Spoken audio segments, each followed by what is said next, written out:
फजलदीन। जी बेगम साहिबा। 1 मिनट अंदर आओ। जी हाजिर होता हूँ।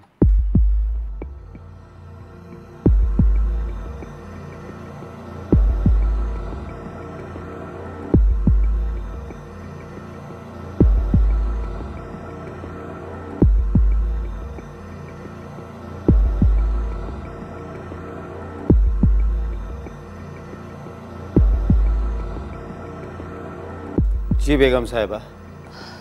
आओ फजलदीन, बैठो। मुझे तुमसे एक बात करनी है। जी बेगम साहिबा, कहिए। वो कमाल के बारे में क्या सोचा है तुमने? कमाल के बारे में? मैं आपकी बात का मतलब नहीं समझा। मेरा मतलब है कि उसकी शादी वादी करनी है या नहीं? अभी उसकी उम्र ही क्या है? 20-22 साल का तो है बेगम साहिबा। वो तो ठीक है, लेकिन तुम लोग तो छोटी उम्र में ही शादी कर देते हो ना? जी हाँ, कर तो देते हैं, पर क्या? वो पहले अपना बोझ उठाने के काबिल तो हो जाए। कैसी बातें कर रहा हो? मैं उसे तनख्वाह देती हूँ, और वो भी बाकायदगी से। आपकी बात सही है बेगम साहिबा, लेकिन उस तनख्वाह में उसका गुजारा नहीं होता तो आने वाली को भला कहाँ से खिलाएगा? शायद फजलू तुमने सुना नहीं है, बड़े बूढ़े कहते हैं कि आने वाली अपना खुद नसीब लेकर आती है। ठीक कहती हैं आप, लेकिन मुझे अभी 2-4 साल तो चाहिए ना। अरे भाई, ये सब खुदा पर छोड़ दो। पर मैडम जी। देखो फजलू, मैं तुम्हें अपना समझती हूँ, इसीलिए तुमसे कह रही हूँ। वो तो आपकी मेहरबानी है जी, वरना हम जैसे लोगों के बारे में कौन सोचता है बेगम साहिबा। देखो फजलू, मैं तुम लोगों को अपने घर का फर्ज समझती हूँ और तुम लोगों का बड़ा ख्याल रखती हूँ। मैंने कमाल के लिए गजाला को पसंद किया है। बेगम साहिबा, वो जरीना की बेटी? हाँ, क्यों? तुम्हें कोई एतराज़ है क्या? जी नहीं बेगम साहिबा। अरे मैंने जरीना से बात कर ली है, उसे कोई एतराज़ नहीं है। जब उसे कोई एतराज़ नहीं है तो तुम क्यों हिचकिचा रहे हो? ठीक है बेगम साहिबा, मैं सोचूंगा। अच्छा ठीक है, तुम जाओ अपना काम करो। ठीक है जी। बेगम साहिबा मजमूई तौर पर बहुत अच्छी औरत थी। उन्होंने मेरे अलावा मेरे बेटे कमाल को भी अपने घर के काम के लिए रखा हुआ था। मेरे अलावा और मेरे बेटे के अलावा वहाँ जरीना भी काम किया करती थी, और कभी कभी जरीना की बेटी भी वहाँ आकर काम किया करती थी। न जाने क्यों मेरी जरीना से नहीं बनती थी, क्योंकि मैं एक माली था और वो बेगम साहिबा की ख़ास नौकरानी।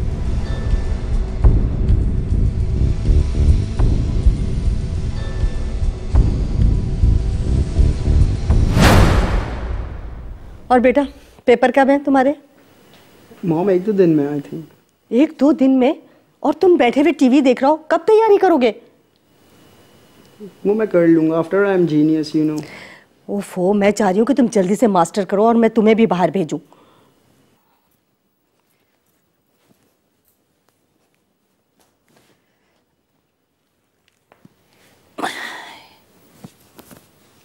जी बेगम साहिबा, आपने बात करी? बात तो की है, मगर क्या? मुझे तो पता है वो कभी भी नहीं मानेगा। वो इतनी आसानी से नहीं मानेगा, लेकिन उसको मानना पड़ेगा। लेकिन बेगम साहिबा, आप खुद सोचें ना, मैं क्या करूं? तुम हिम्मत से काम लो जरीना। गजाला तुम्हारी नहीं, मेरी भी जिम्मेदारी है। वो तो ठीक है बेगम साहिबा, लेकिन देखो जरीना, मैं कोशिश कर रही हूँ, लेकिन मेरे आसरे पे मत रहना। तुम अपने खानदान में भी तो कहीं हाथ पांव मारो। अरे 1000 कोशिशें कर चुकी हूँ बेगम साहिबा, बस ऊपर अल्लाह का सहारा है, नीचे बेगम साहिबा आप हैं बस। हौसला रखो जरीना, कोशिश तो कर रही हूँ मैं, और मैं भी जानती हूँ कि एक माँ के दिल पे क्या गुजर रही होती है।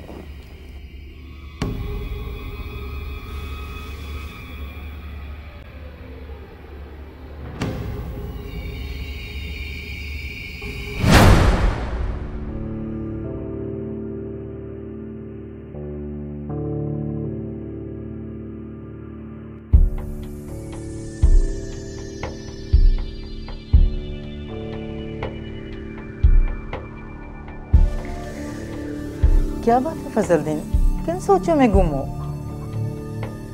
वक्त भरी आज फिर बेगम साहिबा ने मुझसे कमाल की शादी की बात की है। इन्हें क्या जल्दी है? ये तो मुझे नहीं पता, लेकिन मेरा अंदाजा है वक्त भरी कि वो कमाल को अपने बच्चों की तरह ही समझती हैं। हाँ, हमने भी तो पूरी जिंदगी उनकी खिदमत की है ना। अरे तो कौन सी मुफ्त की है।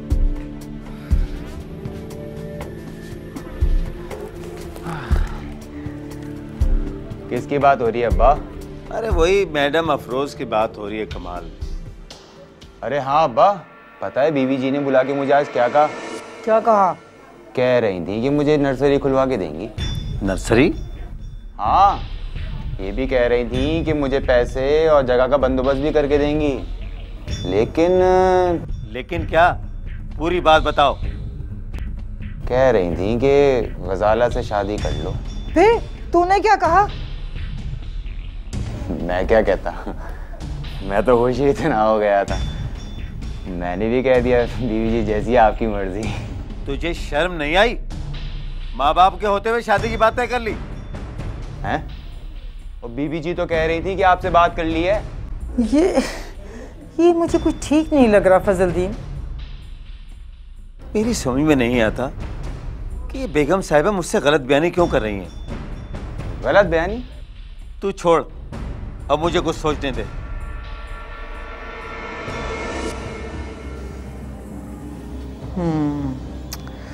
अगर हम हामी भर लें तो इसमें बुराई क्या है? अरे तुम नहीं जानती उन लोगों को, मैं अच्छी तरह जानता हूँ। बड़े करीब से देखा है मैंने उन्हें। तो तू अब क्या करेगा? खामोश हो जा वक्त भरी, मैं पहले ही बहुत परेशान हूँ। अब मुझे कुछ सोचने दे, अल्लाह बेहतर करेगा।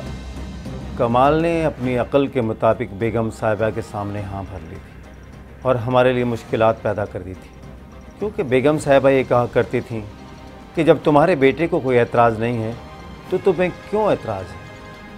आखिर मैं उन्हें कैसे बताता कि मुझे क्या एतराज़ है। मैंने सोच लिया था कि बेगम साहिबा से एक बार बात ज़रूर करूँगा, लेकिन बेगम साहिबा ने उससे पहले ही मुझसे बात कर ली। फजलदीन, फजलदीन। जी बेगम साहिबा। इधर आओ।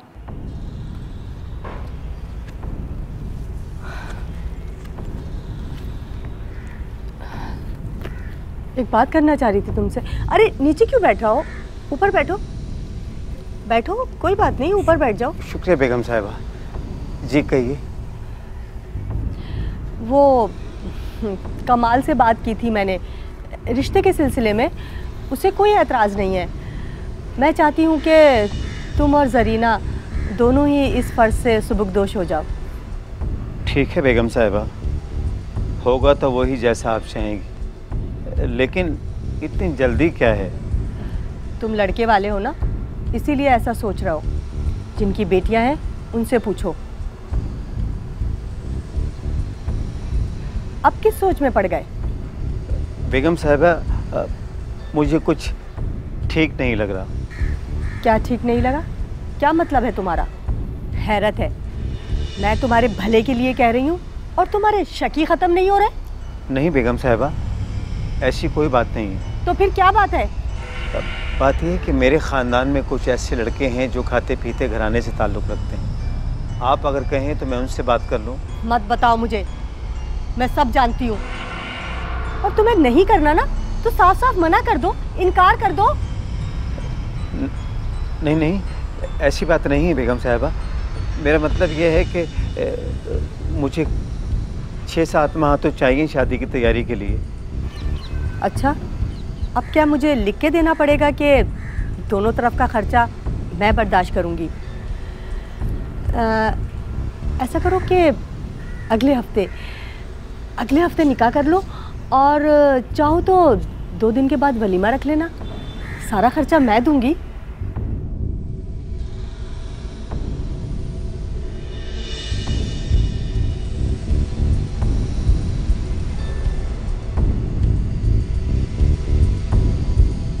बेगम साहिबा कुछ इस अंदाज से मुझसे बात करती थी कि मैं लाजवाब हो जाया करता था, लेकिन मैं इस शादी के लिए दिल से तैयार नहीं था। उनकी जिद बढ़ती ही चली जा रही थी। मैं गरीब आदमी था, उनके हुक्म के ख़िलाफ़ मैं कैसे कुछ कर सकता था, क्योंकि नौकर तो नौकर ही होता है। लेकिन ये इतना जल्दी सब कुछ होना मुझे अजीब सा लग रहा था।